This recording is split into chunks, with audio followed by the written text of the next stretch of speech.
Ingamana, Ingareo, Ingata Widapumanawa, Ro Rakatirama, Tanakoto, Tanatato, Katoa. Good evening, everyone. My name is Harlene Hain, and I have the great privilege of being the Vice Chancellor here at the University of Otago, and it is my pleasure to warmly welcome you to this inaugural professorial lecture for Rachael Taylor.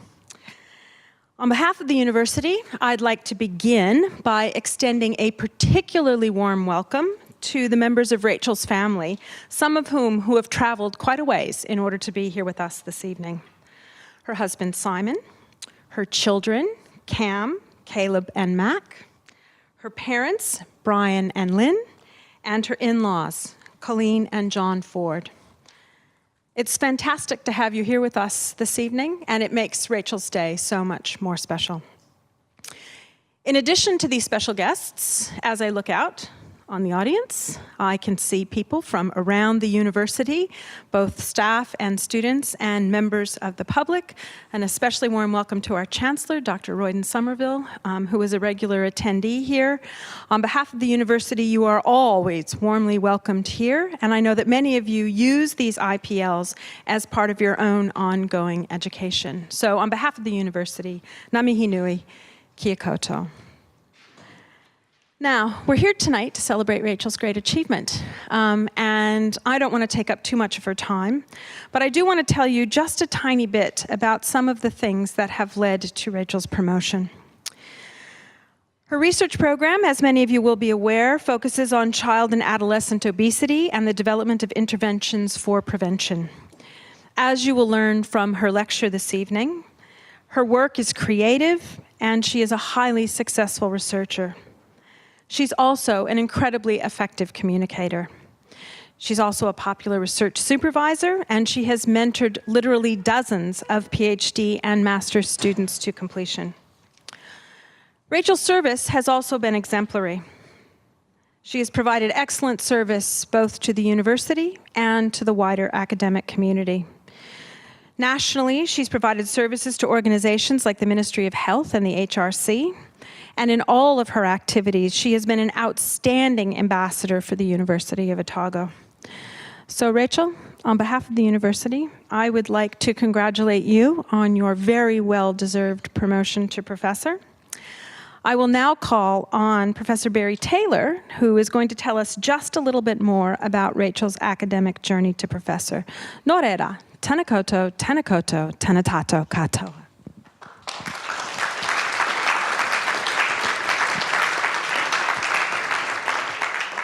Kia ora, everybody. It's a real pleasure to actually be here, and a special pleasure for me because I've just worked out that I've known Rachael for the last 20 years. And I want to especially welcome, I guess, her husband, Simon, and her three children, Cam, Caleb, and Mac, and especially to thank them because I've actually heard the results of Rachael testing out a range of equipment that we've used because I work closely with Rachael. She's come back, we tried this. And so thank you especially for participating in the research studies that your mum is about to talk about. So to summarise our academic career, I first became acquainted with Rachael when she was doing her PhD under the supervision of a famous researcher in the Dunedin School of Medicine, Elsa Golding, now retired, but who was an expert in body composition, and so she did her PhD in a nutritional field, but to do with body composition. As a paediatrician, I was very interested in child body composition, so that's to some degree how we initially met each other. She did her BSc in 1995, finished her PhD in 2001 when it was awarded, and then a relatively short time later, looking at many other people going through the system, in 2005, 4 years later, she was appointed as a senior lecturer, and then switched slightly sideways into a senior research fellow role, followed on really by moving into an associate professorial position, research-focused, in 2011, and then taking on a deputy head of department role in the Department of Medicine in 2016.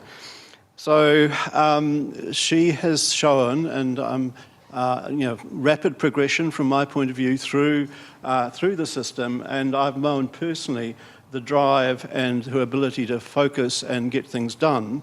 You have a range of people within any team that's working. She's the person that makes sure that things actually get done, and often will do them and will chase people to make sure they're getting done. So I've been the recipient of some of that chasing and still am. Rachael fully deserves this appointment. I think you're going to have a feast of interest coming up in the next 45 minutes. So welcome and congratulations, Rachael. This is well deserved.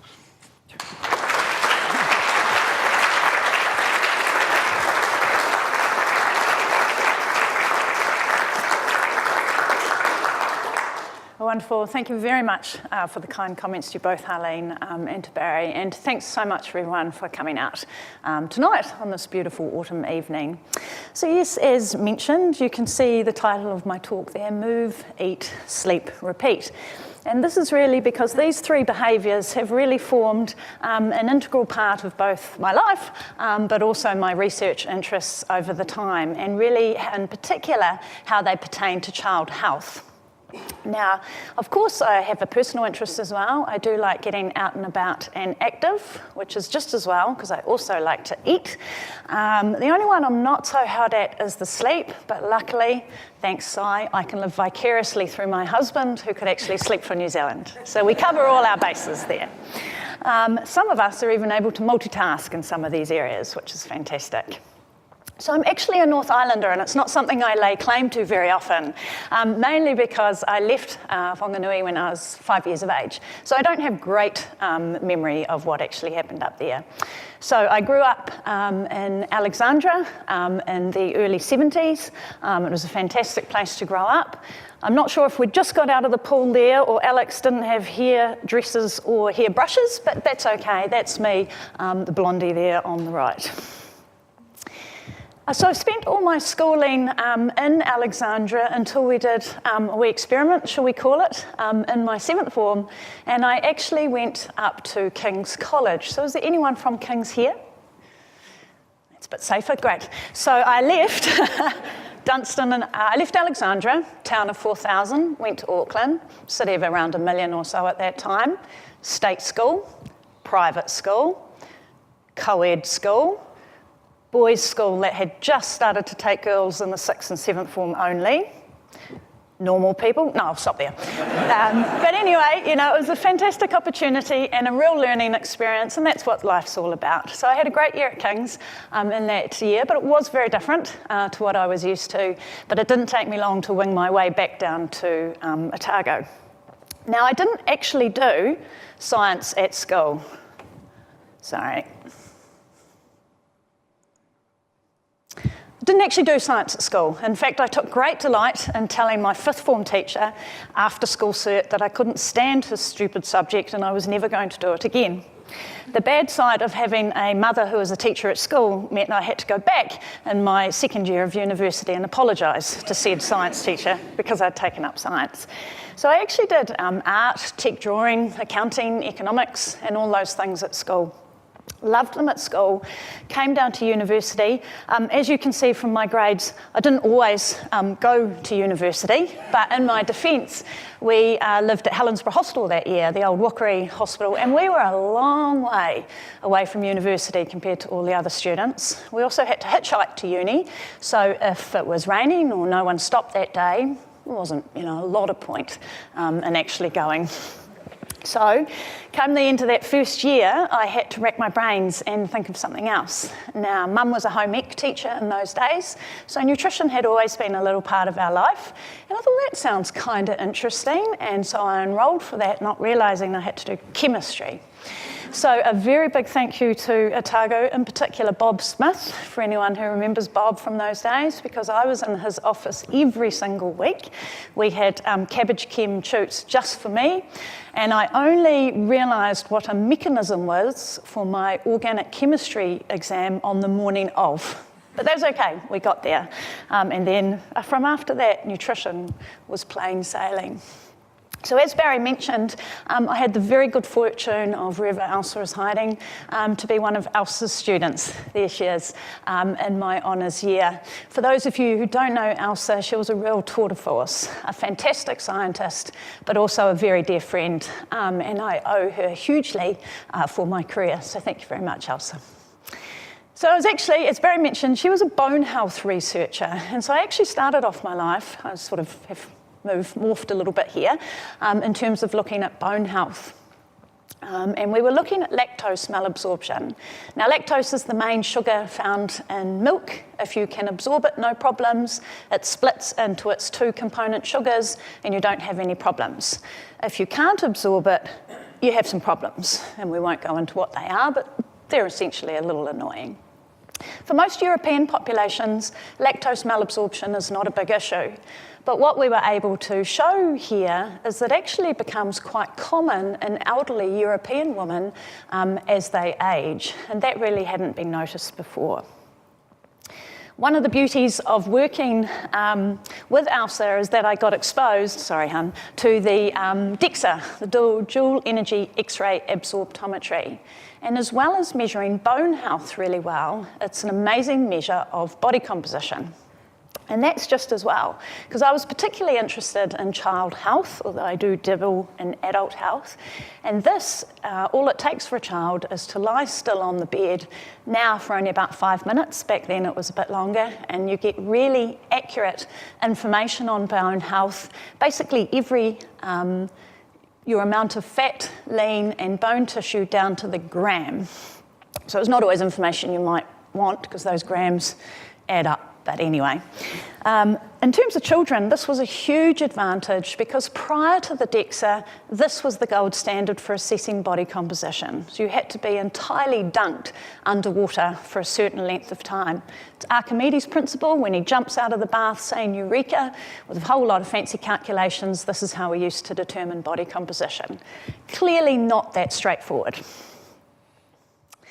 So during my PhD, we really DEXA scanned hundreds and hundreds of children, and I was interested in particular in finding simple ways that we could assess body composition that didn't use DEXA, so using that as the gold standard.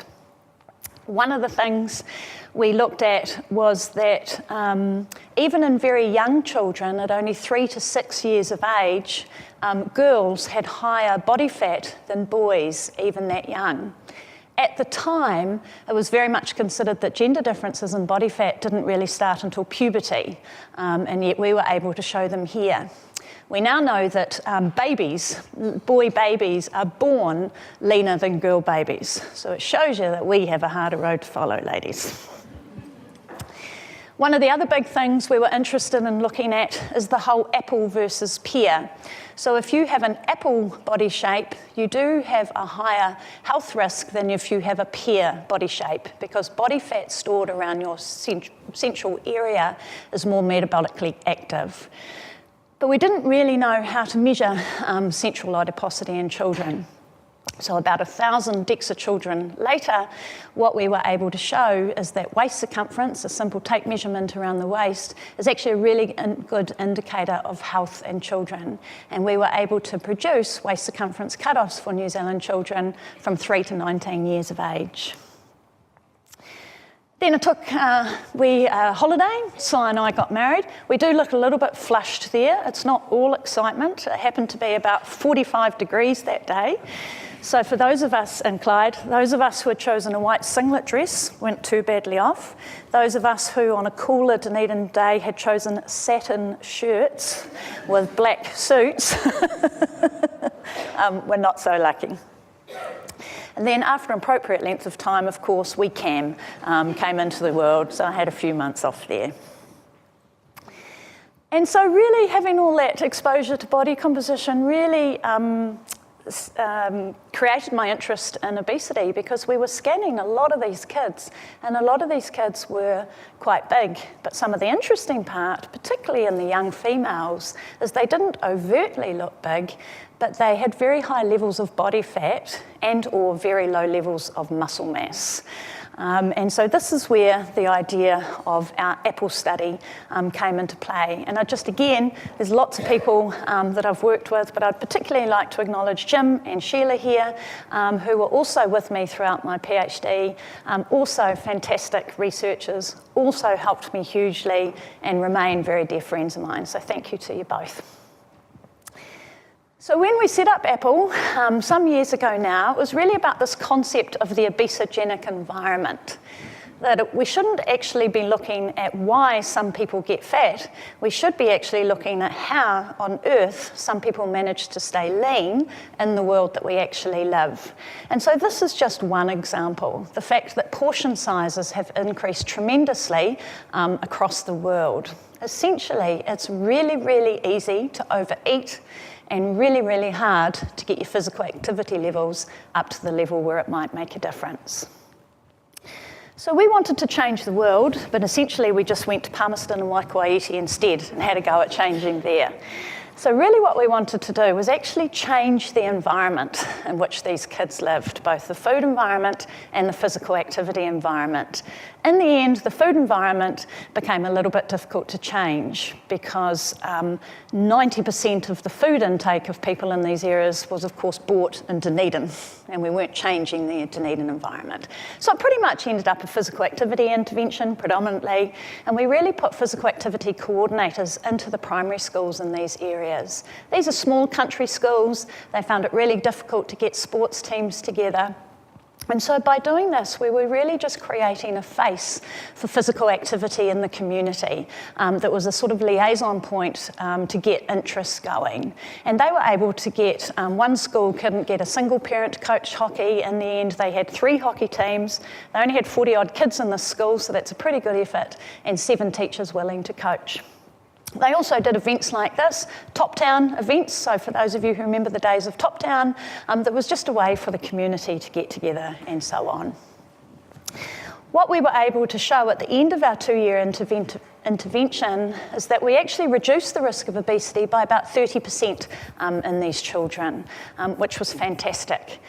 We went back 2 years later, after 4 years, where the activity coordinators had no longer been employed for 2 years, and we very much expected those differences to have disappeared.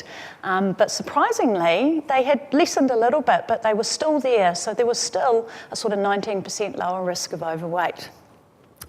Now, getting that bit of data, those 2 little numbers there, we had to go around and measure about 700 children. They were no longer in the 7 original schools. They were now in 49 schools around Otago Southland. It was a big job.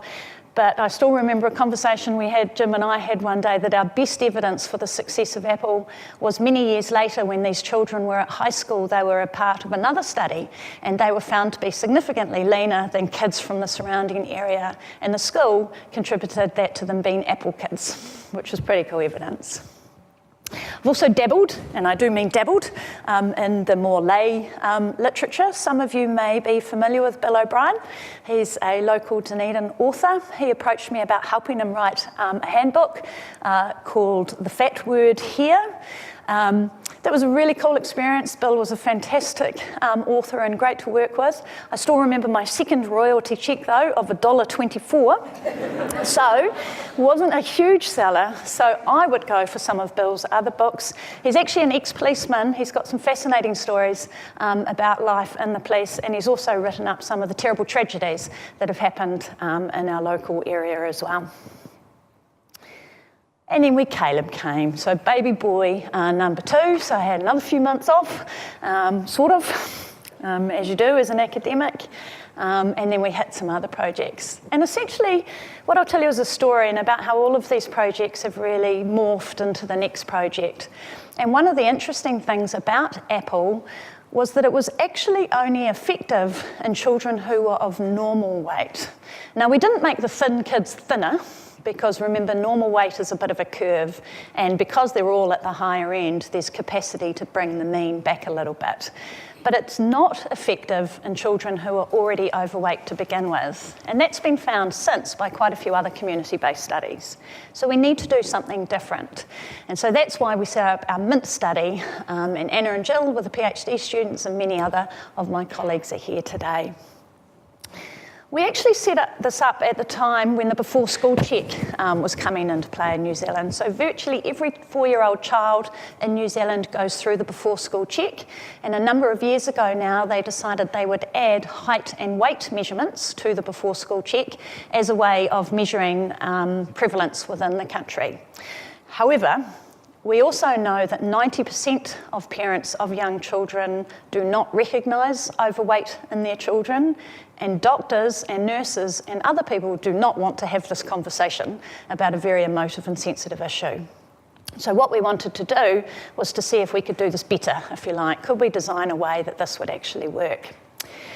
So we use something called motivational interviewing, which I won't get into now, but it's a sort of a different way of interacting with your client or your patient that sort of lets them lead the way, if you like, rather than just telling them whatever news that you're actually going to tell them. So we actually did a very comprehensive health check in more than 1,000 children because we had to get these overweight children, which were about a quarter of the group. The parents were then randomised to get feedback via either this motivational interviewing or usual care, and then we got them back another couple of weeks later and said, how was it? Did you hate it? Did you like it? Has it changed anything? Was it a waste of time? And so on, and would you like some help? And 3/4 of those parents, despite the vast majority of them having no idea what was coming, were actually keen to come into the 2-year intervention. So some success. And I think that's really down to the fact is that we use this traffic light approach. We never use the words obese or overweight. We tended to talk about it in this sort of traffic light concept. So green's okay, orange caution, red stop. You know, your child is a bit heavier than other kids their age and so on. And so essentially that message was quite well accepted. They didn't always like it, and they didn't always agree with it, but they did like the way the message was actually delivered. So it is possible to have those difficult conversations. Took another break for a little while here, and baby boy number 3, little Mackie, came in. Now I'm going to tell you a wee story here, because Mackie likes to tell everyone that I broke his leg when he was a baby. So I'm going to get in first and explain it. I did break his leg when he was a baby. We were going down the slide at Mosgiel. He's actually sitting there with his cast on trying to cool down in that bucket. And it was good from the fracture point of view, Elsa, you see, because he only cried for about 10 seconds at the bottom of the slide, so I didn't bother taking him to the doctor.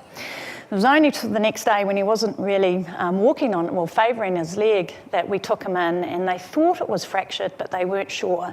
So they put him in a thigh-to-toe cast, but it half fell off. So I took him back a couple of days later, and they said, doesn't matter, he hasn't got a fracture. So off we went.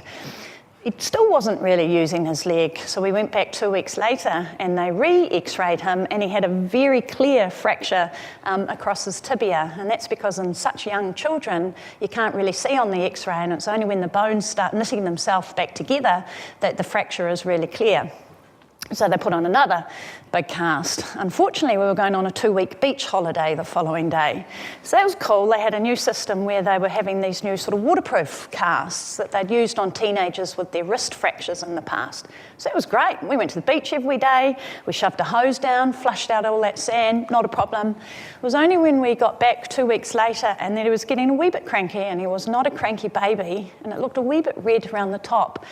When we took it off, we realised that this poor little bugger had no skin on his leg because he'd had a wet, sandy leg for the previous 2 weeks. So that, you know, get out of the way. You don't need to mention it tonight now, Mackie. And so that really led to one of the other school-based funds that we were interested in, which was really about just turning back the clock. Could we bring back bull rush into schools?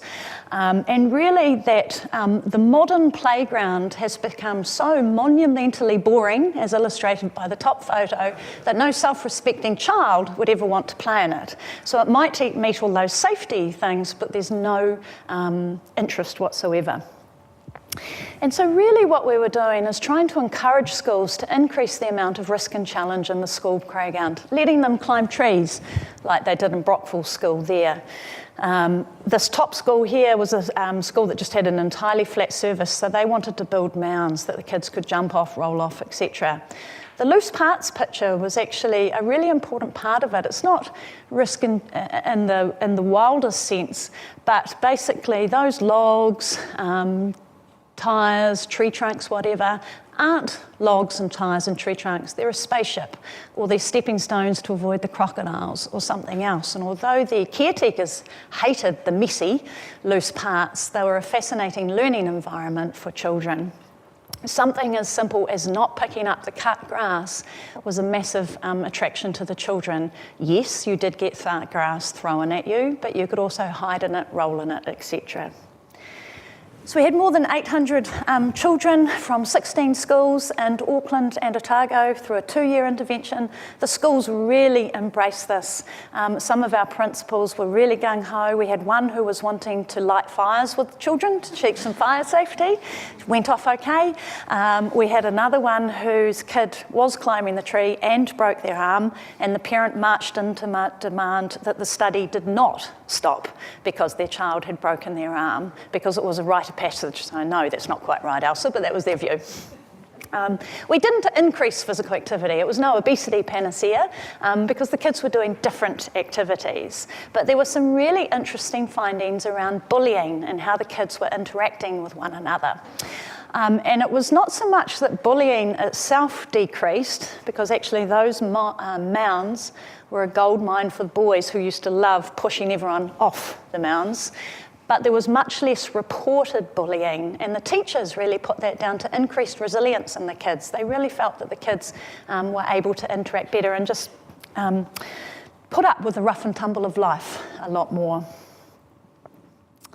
And this project did generate huge media interest, as you might expect, in particular from this man here, who was one of our Auckland principals. And we fielded calls from all over the world, really, from media outlets who just loved this idea of having no rules in the school playground. We had no negative outcomes, really, from the study, and no negative feedback. So it was something that was very well received and essentially cost nothing. We then moved, and at that time, a few years ago now, we started really thinking about earlier obesity prevention. So pretty much all the work our group had been doing, but also internationally, was really in the primary school age group. But the sad fact is, by the time children in New Zealand are only 2 to 4 years of age, 1 in 3 of them are overweight or obese. We know treatment is ineffective and just about impossible, so if we're going to do obesity prevention, let's start earlier. So the first of these 2 studies was the BLISS study that I ran with Anna-Louise Heath, a colleague in nutrition, and many other people here. And this was all about how we introduce solids to babies. So when I first heard of this one, I thought it was kooky as. Basically, you start off life on milk, every single one of you here, and at some stage, around 4 to 6 months of life, mum or dad start introducing you to solid foods. They generally spoon feed you pureed food. A couple of days later, they'll give you a new food, and you gradually increase the variety and texture, so but by the time your infant is 1 year of age, they're pretty much eating what you do. Baby-led weaning bypasses all that, bypasses the spoons, bypasses the purees, goes straight to the spaghetti bolognese from 6 months of age.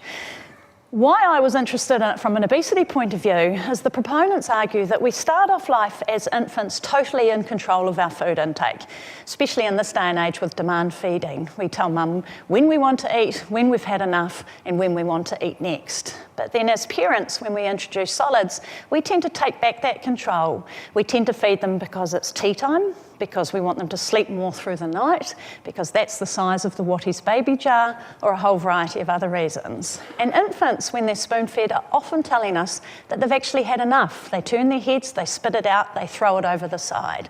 But we actually ignore those cues. With baby-led weaning, the baby continues to feed themselves from day one. So you put the food on the tray, and they actually consume how much they actually want. So this did really intrigue me. Not enough, to have baby boy number 4. I could just convince enough Dunedin women to do it all myself. It would be a much easier prospect. So we recruited 200 Dunedin families. They were fantastic because these women had to agree to be randomised to either a traditional spoon feeding or a baby-led approach. And when you, particularly with your firstborn, that's quite a big thing, not knowing what you might want to do out the other side. So when the infants were 6, 7, 8, 9 and 12 months of age, we asked the parents how much they were actually feeding themselves.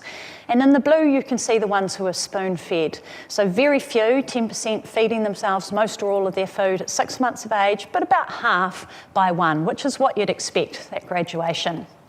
Our BLISS babies, on the other hand, fed most or all of their food, 3/4 of them from 6 months of age. So they really were adherent to this way of feeding. But, like many things in the obesity world, it was also not the answer to childhood obesity. So it didn't actually follow the hypothesis in terms of them having better energy self-regulation or indeed reduced obesity. But they actually were better eaters, and less fussy children is actually a very attractive to parents of infants. It's a big deal. So they were less fussy about food. They did eat a more varied diet, but it was only temporary. By the time these kids were 2 years of age, they were really pretty similar to the traditional spoon-fed infants. Oh yeah, we finally had a little girl. Wee Fergie joined us in 2016. And then the other thing we were able to do in 2016 was spend quite a lot more time in Paradise, otherwise known in Wanaka, where we like to sort of swim, play golf, climb small hills and occasionally sit on the beach. The other project that really stemmed in that early obesity prevention space was one that Barry and I ran together with many, many colleagues, as you can see there, and that was our POI study. And this was because at the time we were interested in doing a food and activity-based intervention, and Barry and his team were interested in doing a sleep intervention. Now, Dunedin's pretty small. We can't run 2 studies at once, so we joined forces. 800 Dunedin women or families came into the study and either received a fairly conventional and quite intensive food and activity intervention or a very brief sleep intervention. So essentially we got these women and their partners, if they had one, in when they were in the latter stages of their pregnancy, and it was all about setting up realistic expectations that yes, they were going to be tired for the next whatever length of time. And just because Auntie Beryl's kids slept through the night at 2 weeks of age, that was actually not normal. And so just sort of setting the pace. And then when the babies were 3 weeks of age, we went into the homes and looked at where they were sleeping, how they were settling their infant, and so on, and gave them a bit of advice. Most of the kids in that sleep group did not see us again after 3 weeks of age, apart from the sort of normal measurements. And yet, that incredibly brief sleep intervention, at 2 years of age, those children who received the sleep intervention had only half the risk of obesity as children who did not receive the sleep intervention. So this just shows the BMI-Z score, which is how we measure relative weight in children, in the blue in the kids who got the sleep, and the red in the children who didn't get the sleep. So that was really intriguing because, you know, success with obesity prevention is not terribly widespread. And so we also decided to do a follow-up study when the children were 3.5 and 5 years of age. And what was very, very novel is the fact that this little difference at the end of the intervention widened effectively. And so those intervention benefits were apparent even 3 years later. And remember, most of these kids had had nothing since 3 weeks of age. So there's real interest in the role that sleep plays in obesity management, and it's only really just come in the last few years. And I really have Barbara and Barry in particular to thank for this interest in sleep. It's really become an interest of mine and where all our work at the moment is actually heading.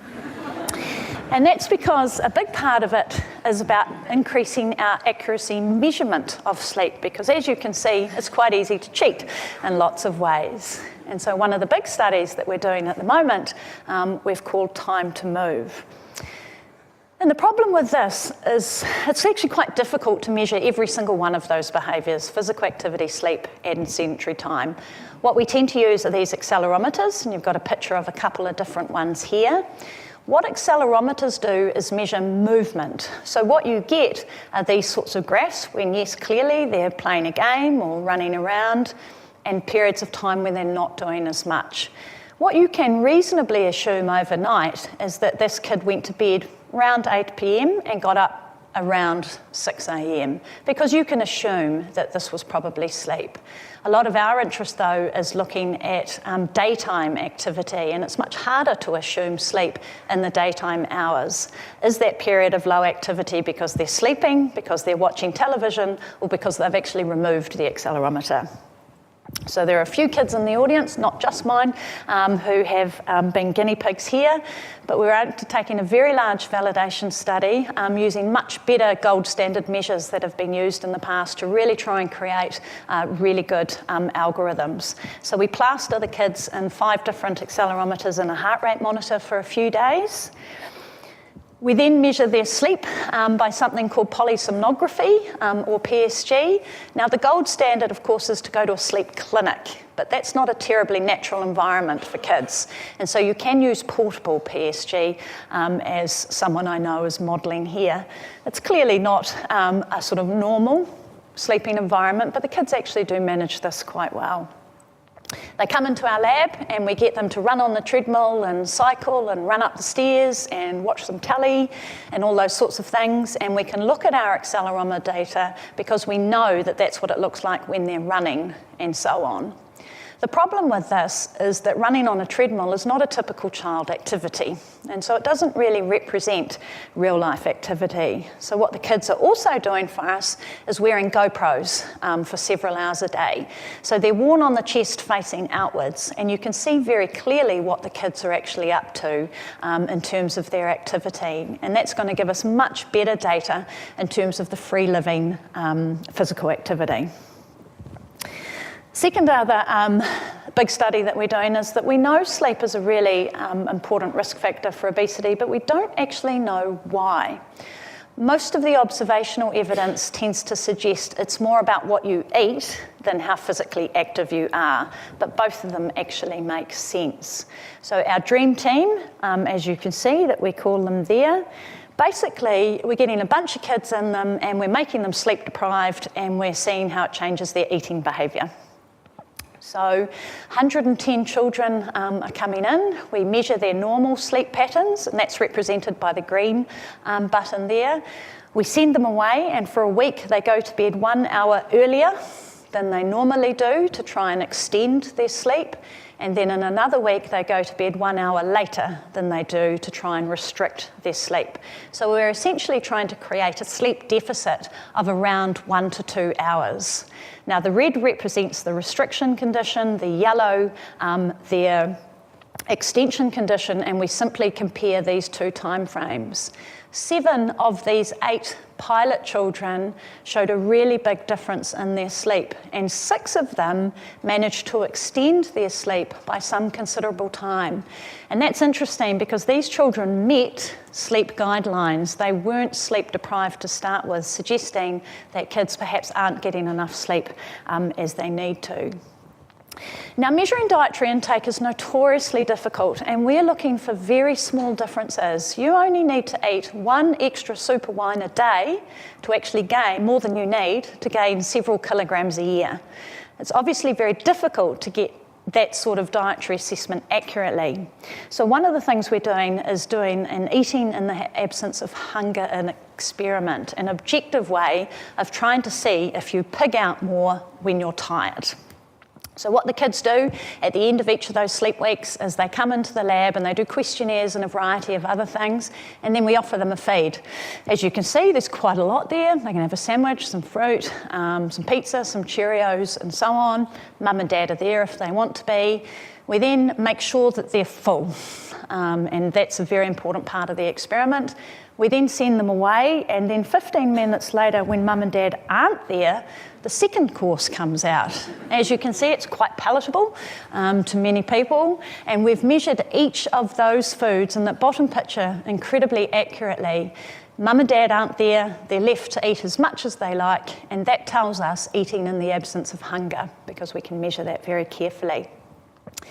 The other thing we're able to do is they're also wearing wearable cameras. These are little cameras about the size of a watch that you wear facing out, and they're capturing a lot of that hidden eating and unobtrusive eating, if you like. That's very difficult to get in traditional dietary assessment techniques. So it's also telling us, like the picture here, where they might be eating, whether this happens to be in the car, but perhaps they're eating more meals in front of a television, or so on. And it also gives you some indication of meal times. One of the things that Silky, one of the PhD students, has been working very hard on, though, is how what they do is they automatically take a photo every few seconds. Now, the more photos you have, of course, the more data you have. And when you've got 110 kids in a few days, we're talking sort of billions of images just about. And obviously managing that data is difficult. But it's important, because here's a kid who's gone to the cupboard, they've grabbed the corn chips, they've left the cupboard, and now they're sitting down. But you can't actually see them eating corn chips. So it is important to get your camera data correctly. The last one I just want to mention is a study I'm really excited about. It isn't actually funded yet, so this is wishful thinking in some ways, but it's part of our Better Start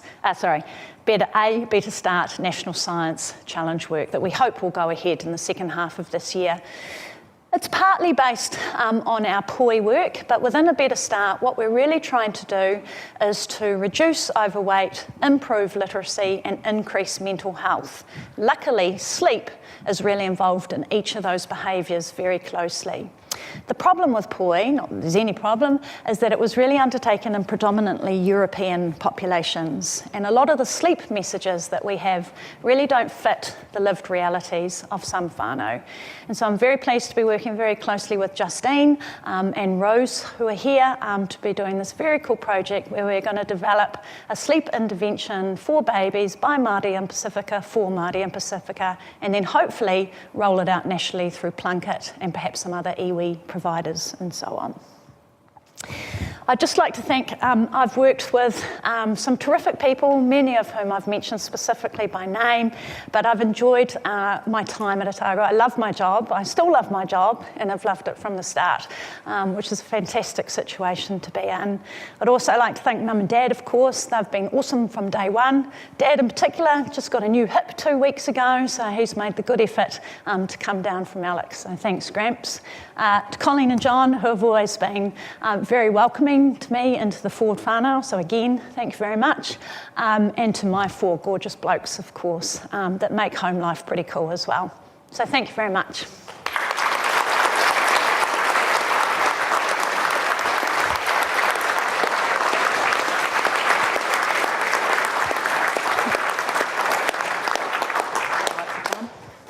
Thank you very much, Rachel. This was a fantastic presentation. My name is Michael Schulz. I'm the head of Department of Medicine.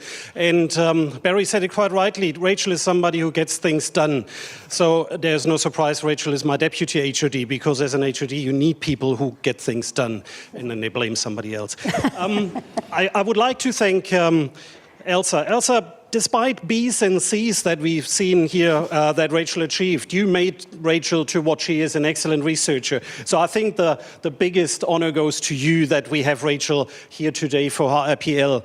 We also learned a lot about her research. We learned how to get research done despite some ethical concerns. I'm not quite sure if you can, now they still put kids on trees and let them fall over and report to the ethics committee that you broken some arms. But obviously her family wasn't treated any different than her study subjects. So that's quite good.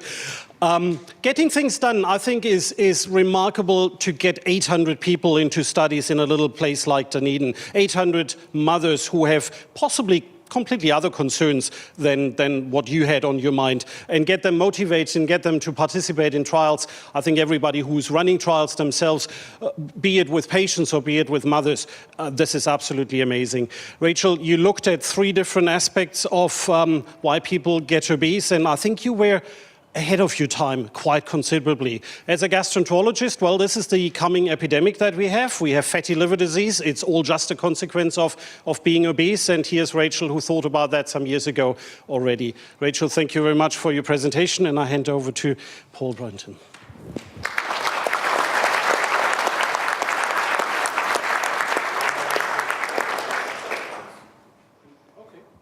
Well, see, getting things done, obviously not. Rachel, this is a token of appreciation for your wonderful work, and congratulations again for reaching professorship. Thanks Thank very you. much, Michael. Thanks.